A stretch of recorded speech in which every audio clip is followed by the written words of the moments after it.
Did you know that Rioja is not the name of a grape? Don't worry, we get that question a lot, and there's definitely some confusion around it. But Rioja is actually the name of a region in Spain that produces some amazing wines. We're going to jump right into that topic and go through the different classifications today, so please stick with us. But before we do that, please hit the like button and subscribe to this channel so you can stay up to date on all of our cool, fun wine and liquor topics.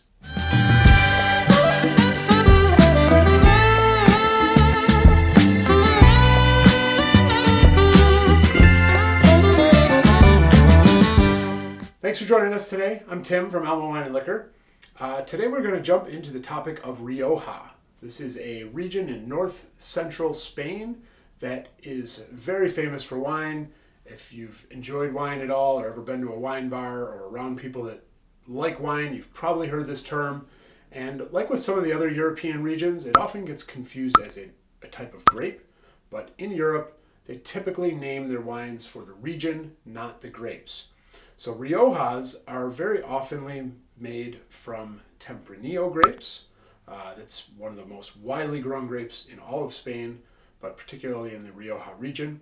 They also use some Grenache, or Mazuelo grapes as well. Sometimes they blend them together, but for the most part, a lot of Riojas are going to be Tempranillo based. Tempranillo really thrives in hot, dry climates, which is what Rioja is.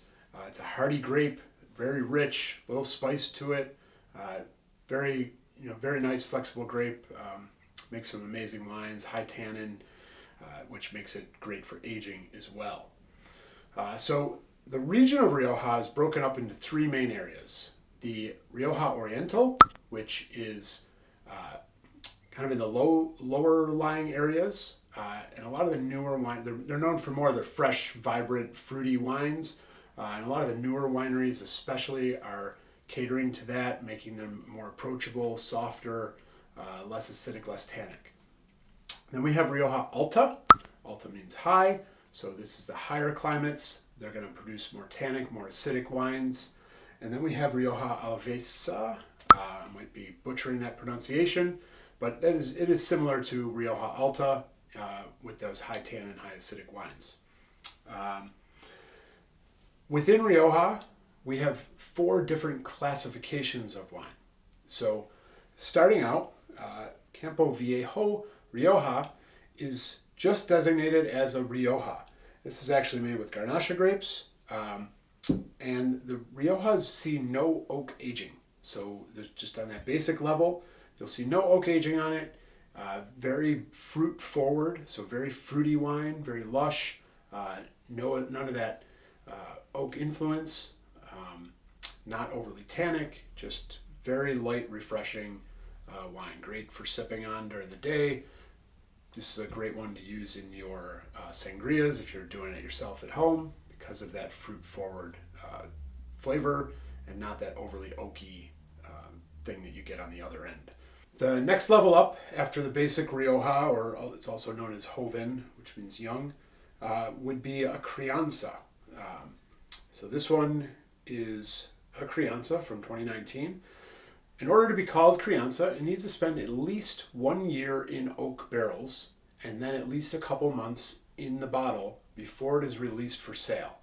On the back labels of wine, especially a lot of European wines, but particularly Spain, you will see a label that says Rioja on it, and you will also see that designation of Crianza right on it too. So if you can't find it on the label immediately, sometimes it's a little bit smaller, you can always turn it around and look for that government sticker. Crianzas, like I said, year in oak barrels, couple months in bottle. They're usually using used oak barrels, so they're not full of the fresh, harsh tannins or and flavors that a new oak barrel would have. So it's a little bit milder of an impact on the wine, but it does help soften the tannins of the grapes. It does help mute some of that fruitiness, so it's not as fresh and vibrant on the fruit side, but it is more settling on the palate, a little bit softer, a little bit more lush, kind of a little bit more well-balanced of a wine. Moving up the ladder, the next one on the designation chain is a Reserva. So Reservas need to be aged for at least 3 years before they're released to the public. That's at least 1 year in oak, and then the other 2 can be in bottle. A lot of the winemakers end up leaving them in over a year because that oak helps soften those tannins. It helps impart some different flavors. It helps all the acidity and fruit integrate with each other and kind of just create an even more well-balanced wine. Again, they're usually using used oak barrels, so it doesn't become overpowering with that oak flavor, even though they're leaving it in there for over a year. And then they're letting it sit in the bottle for a couple of years so it mellows out even more. It just kind of softens everything up. Again, the Reserva does appear right on the label on the back, and this is a great happy medium between a Crianza and a Gran Reserva, which we'll get into in a minute, where it's not overly oaky, it's not overly fruity, just kind of smack dab in the middle, very well balanced. Probably one of my go-tos in the Rioja section would be a Reserva or a Crianza, because then jumping over to the Gran Reservas, these are aged much longer and tend to have that very oak forward power to them. The Gran Reservas spend at least 2 years in oak barrels and then 3 years in bottle before they're released. That's the bare minimum. A lot of winemakers will go even longer in barrels and in bottles. Some of them not even being released until almost 10 years after the grapes are picked, because they want to make sure that the wine delivers what they're expecting. You get that really oak forward, tannin driven wine that is great for aging because it has all that integrated tannin from the oak.